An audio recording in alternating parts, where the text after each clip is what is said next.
Before the first breath, before the first name, there was awareness. This is not a story about death. It is an investigation into what refuses to die.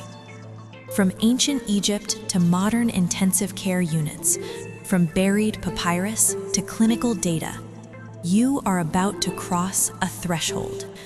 This is the riddle of death.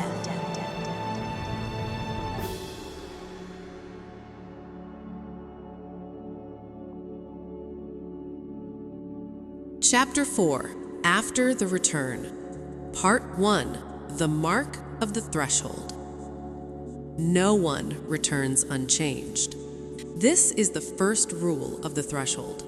Across centuries, cultures, and clinical settings, one pattern repeats with unsettling consistency. Those who cross death and return carry a mark, not on the body, but on perception itself. In modern hospitals, ICU survivors speak with a calm that feels out of place. Their voices are slower, their gaze steadier. Fear, once dominant, seems diminished, as if something essential has been exhausted and can no longer rule them. Science struggles to classify this transformation. Psychology calls it post-traumatic growth. Neuroscience speaks of cognitive restructuring, yet neither explanation fully accounts for the depth, permanence, and universality of the change. Ancient Egypt had a different explanation. They called it the seal of the duat. To pass through death and return was not an accident, it was an initiation. The return problem. From a biological standpoint, survival after clinical death should result in trauma, confusion, and fragmentation, and sometimes it does. But in a significant number of documented cases, the opposite occurs. Patients report a loss of fear of death, a radical shift in values, a heightened sense of meaning and coherence, emotional detachment from trivial conflicts, increased empathy, sometimes painfully so. These changes persist for years, often for life. This is not a hallucination residue. This is a structural transformation of identity. MRI scans sometimes show no damage. EEG readings return to baseline. Memory, personality, intelligence intact. And yet, something fundamental has shifted. The brain survived, but the framework of self has been recalibrated. Egyptian insight, the reassembled soul. In Egyptian metaphysics, returning from the duat was rare and dangerous. The ba could travel freely, but returning required realignment. If the ka failed to reintegrate, the individual would live, but fragmented. If the ak failed to stabilize, madness or spiritual dissociation followed. This mirrors modern reports with disturbing accuracy. Some returnees struggle: sensory overload, dissociation, alienation from society, difficulty reintegrating into linear time. Others return enhanced, but burdened. The Egyptians did not see this as pathology. They saw it as incomplete reassembly. Modern psychiatry treats symptoms. Ancient ritual treated alignment. The memory that does not fade. One of the most striking features of near-death returnees is the persistence of memory. Not memory of images alone, but memory of states. They remember absolute clarity, total coherence, a sense of being more real than life. These memories do not decay like dreams. They behave like core identity data. Neuroscience has no category for this. Ordinary memories weaken, emotional memories distort, traumatic memories fragment. but threshold memories remain intact, often growing clearer with time, as if they were written outside the hippocampus. The uncomfortable conclusion. If these transformations were cultural, they would vary. They do not. If they were psychological defense mechanisms, they would fade. They do not. If they were neurological accidents, they would be random. They are not. The evidence suggests something far more disturbing and far more ancient. Consciousness may undergo a calibration event when separated from the body, and returning restores the system, but with altered parameters. In Egyptian terms, the soul remembers the duat, and once remembered, it cannot be forgotten.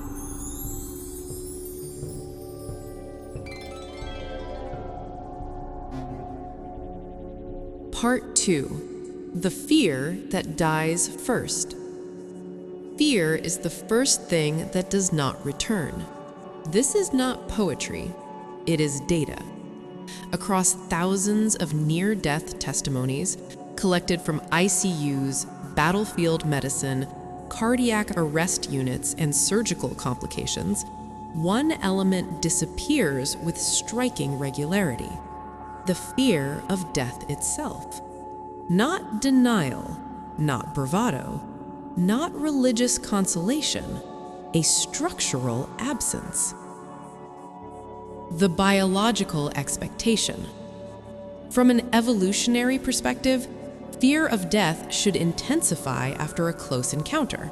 Survivors of trauma typically develop hypervigilance, anxiety disorders, panic responses, and avoidance behavior. Yet near-death survivors consistently violate this pattern. They remember the moment their heart stopped. They remember the collapse of the body. They remember the separation. And still, fear is gone. This directly contradicts survival logic. What dies instead of the body? Patients struggle to explain it. They say, "Death felt familiar. It wasn't an ending. I've already been there." This is not belief, it is recognition. In neurological terms, fear is mediated by the amygdala, shaped by uncertainty and threat prediction. But death, once experienced, loses unpredictability. The unknown becomes known, and fear cannot survive knowledge. The Egyptian diagnosis. The Egyptians understood fear as a byproduct of fragmentation. Fear existed when the Ba feared separation, the Ka feared dissolution, and the Ren feared erasure. But once the soul crossed the duat and returned intact, fear lost its function. They believed fear was burned away in the lakes of fire, not as punishment, but as purification. Fear was not an enemy, it was unfinished integration. Clinical evidence. Calm in the ICU. Doctors report something unsettling. Some patients wake after resuscitation and ask calmly, "Why did you bring me back? I was not finished." There is no confusion, no panic, no desperation. Vital signs stabilize faster than expected. Pain tolerance increases, psychological resilience improves. It is as if the nervous system has recalibrated its threat threshold. The fear that remains. Not all fear disappears. Returnees still fear meaningless living, moral failure, separation from loved ones, but not annihilation. Death, once crossed, loses its power. In Egyptian symbolism, this was the moment when the heart balanced perfectly against the feather of Maat, not because it was pure, but because it was understood. A dangerous freedom. This fearlessness is not always welcomed. Society is built on death anxiety. Remove it and everything shifts. Careers lose urgency. Status loses value. Time loses tyranny. Some returnees struggle to function in systems designed around fear. Ancient Egypt prepared initiates for this. Modern society does not. The silent verdict. The disappearance of death anxiety is not psychological relief. It is evidence. Something was seen, something was known, something was crossed, and fear, the first guardian of the threshold, did not survive the journey back.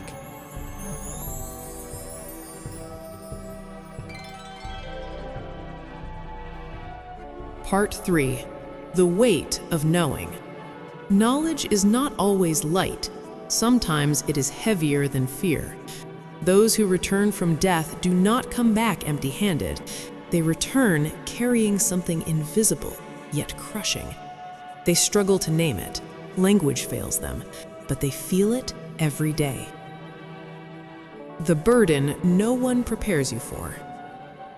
After the fear of death disappears, something else takes its place. Not joy, not peace, responsibility. Returnees often report a strange paradox. Life feels more meaningful, yet harder to endure. They see patterns others ignore. They sense falseness in conversations. They feel time wasted, almost painfully. The world feels misaligned. Why knowledge hurts. In neuroscience, perception is filtered. The brain edits reality to keep us functional. Near-death experiences appear to temporarily remove this filter. Patients describe total coherence, absolute clarity, no contradiction. When they return, the filter reinstalls, but memory of clarity remains. This creates cognitive dissonance. They remember a state of being that no longer matches the world they live in. That mismatch is suffering. Egyptian warning, the heavy ach. Ancient Egyptian texts contain a rarely discussed warning. Not all ach were blessed. Some became ach sechem, powerful but burdened spirits. Knowledge without integration was dangerous. Such souls were said to wander, present, awake, yet unfulfilled. The rituals were designed not to gain knowledge, but to bear it. Modern returnees lack ritual. They return enlightened, then abandoned. Isolation after the threshold. One of the most consistent post-return symptoms is isolation, not social withdrawal, existential separation. Returnees report difficulty relating to ordinary concerns, loss of interest in competition or status, emotional distance from trivial conflict. Friends say, "You've changed." They're right, but the change is irreversible. The returnee has seen the system behind the surface. The silent depression. This burden sometimes manifests as depression, but not clinical. Medication often fails. Why? Because the problem is not chemical, it is ontological. They are not sad, they are out of place. Egyptian texts describe this as living with one foot in the duat, alive but partially oriented elsewhere. The unspoken choice.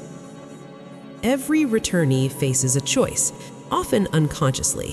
1. Suppress the knowledge and reintegrate socially. 2. Honor it and accept permanent alienation. There is no third option. Ancient initiates were trained for this moment. Modern survivors are not. The truth that weighs more than death. Fear dies first. Knowledge comes next, and knowledge weighs more than fear ever did. Because once you know that death is not the end, you must decide what life is actually for.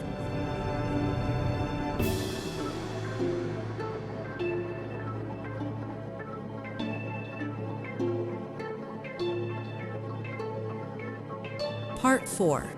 The ones who walk back changed. They return, but not completely, not in the way the living expect. Those who cross death and walk back into the body do not re-enter life as they left it. They step into it misaligned by truth. The moment of re-entry. Return is not gentle, it is violent. Survivors describe it as being pulled backward, being compressed, being forced into weight. The body feels loud, time feels crude, language feels insufficient. And yet, consciousness survives the impact. This is the final trial of the duat, not death, return. Egyptian final judgment, rarely mentioned. The Egyptians spoke not only of judgment after death, but after return. A soul that returned carried a responsibility. They were no longer merely human, they were witnesses. The Book of the Dead hints at this subtly. He who has seen the hidden horizon must walk carefully among the living. Returning without wisdom was dangerous. Returning without purpose was worse. Why they cannot go back to sleep. Returnees often say, "I can't pretend anymore." Life feels staged. People are asleep. This is not arrogance, it is perception. They have seen reality without the filter, and now the filter feels like a lie. Society depends on unconsciousness, on distraction, on fear, on forgetting. Returnees disrupt this balance, quietly, by their calm, by their refusal to panic, by their indifference to threats that once ruled them. The ancient role, the living bridge. In Egypt, those who returned were not meant to preach, they were meant to stabilize, to anchor Mot in the living world, to embody order without explanation, presence, not doctrine. Modern returnees do this instinctively. They listen more, speak less, act with strange certainty, and value truth over comfort. They become unsettling mirrors. Why some break? Not everyone survives the return intact. Without guidance, some fracture. They suppress memory, numb insight, trade truth for normalcy. Others refuse compromise and isolate completely. The Egyptians warned, "He who remembers too much may forget how to live." Integration was the final ritual. We no longer perform it. The last secret of the duat. The duat is not a place, it is a calibration chamber. Death strips illusion, return tests coherence. Only those who can carry truth into limitation are truly alive. That is the final judgment, not after death, after return. Closing image. They walk among us, quiet, changed, unafraid. They do not announce themselves, but if you watch closely, you will recognize them by the way they do not rush, by the way death does not frighten them, by the way life to them is no longer random, but deliberate. They crossed the duat and came back, carrying its order. Chapter 5. The Science of the Invisible. Part 1. What science refuses to see. Modern science prides itself on precision. It measures, isolates, repeats. But consciousness has always been an anomaly. It leaves no weight on a scale, it produces no shadow, and yet nothing we know exists without it. For decades, neuroscience assumed the question was settled. The brain generates consciousness. But cracks began to appear. Patients with minimal brain activity reported vivid awareness. Children recalled verifiable memories from before birth. Individuals under anesthesia described events that occurred while cortical activity was absent. Science documented the data, then quietly looked away. The Egyptians would have recognized this behavior. They called it the blindness of the living. Part 2. When measurement breaks down. At the edge of life, instruments falter. EEG lines flatten, MRI scans show silence, heart monitors stop, yet experience continues. This contradiction terrifies materialism, because if consciousness persists without measurable neural activity, then the brain is not the source, but the interface. Modern physics already accepts similar paradoxes. Dark matter cannot be seen, yet governs galaxies. Quantum fields exist without particles. Information precedes matter. Consciousness may belong to the same category: fundamental, non-local, invisible. Ancient Egypt never doubted this. The Ka, animated. The Ba, perceived. The Ak, integrated. 3 functions, 1 consciousness. Part 3. The receiver hypothesis returns. The most dangerous idea in neuroscience is also the oldest, that the brain does not produce consciousness, it receives it. Like a radio. Damage the receiver and the signal distorts. Destroy it and the signal disappears locally, but the broadcast remains. This explains lucid experience during cardiac arrest, terminal lucidity before death, awareness during flat EEG states. William James hinted at this. Modern researchers reluctantly revisit it. Ancient Egypt encoded it symbolically. The brain was never sacred. The Ren was. Identity survived. Part 4. The last barrier. Why is this not taught? Because it changes everything. Ethics, death, power, control. A society that knows consciousness survives cannot be ruled by fear. Ancient civilizations guarded this knowledge, not to oppress, but to stabilize.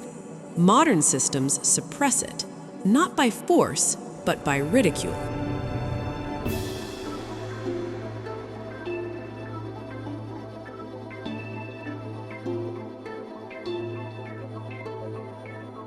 Final conclusion.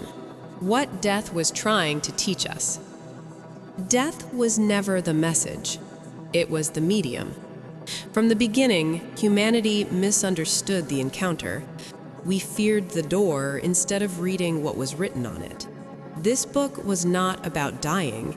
It was about what remains when the illusion collapses. The pattern that refused to break. Across laboratories, hospitals, temples, tombs, and testimonies, one pattern survived every era. When the body fails, awareness does not vanish. When time collapses, meaning intensifies. When identity is stripped of form, it becomes clearer, not weaker. This pattern is not cultural. It appears in children, skeptics, atheists, scientists, and mystics alike. Different languages, same structure. Ancient Egypt did not invent this truth. They organized it. Why Egypt still haunts the question of death. Egypt did not worship death. They dissected it. They treated consciousness like a system. Components, transitions, failure points, and reintegration protocols. The Ba traveled, the Ka stabilized, the Ak endured. This was not mythology, it was phenomenology, encoded symbolically because science had no instruments yet. Modern science now approaches the same cliff, with machines instead of myths, and reaches the same silence. The brain's final humiliation. For centuries, we crowned the brain king. Then the data betrayed us. Awareness without cortical activity, memory without neurons firing, identity persisting after biological shutdown. The brain did not die last, it died on time. Consciousness simply did not follow it. This does not diminish biology, it redefines its role. The brain is not the source, it is the interface. And death is not destruction, it is disconnection. the lie we were trained to need. Civilizations are built on one fuel: fear of erasure. Remove it, and control dissolves. Egypt understood this danger. That is why death knowledge was ritualized, gated, graded. Not everyone was meant to know, not because it was false, but because it was destabilizing. Modern society solved this differently. It ridiculed the question. What the returnees prove. Those who crossed and returned are the evidence we cannot erase. They are not prophets, they are not saints, they are not chosen. They are data points that survived the experiment. And they all come back saying the same thing. Death is not what you think. They lose fear, gain clarity, struggle with meaning, carry a quiet gravity. They do not advertise enlightenment, they endure it. Why this knowledge hurts? Because once death is demystified, life becomes exposed. No excuses, no postponement, no false urgency.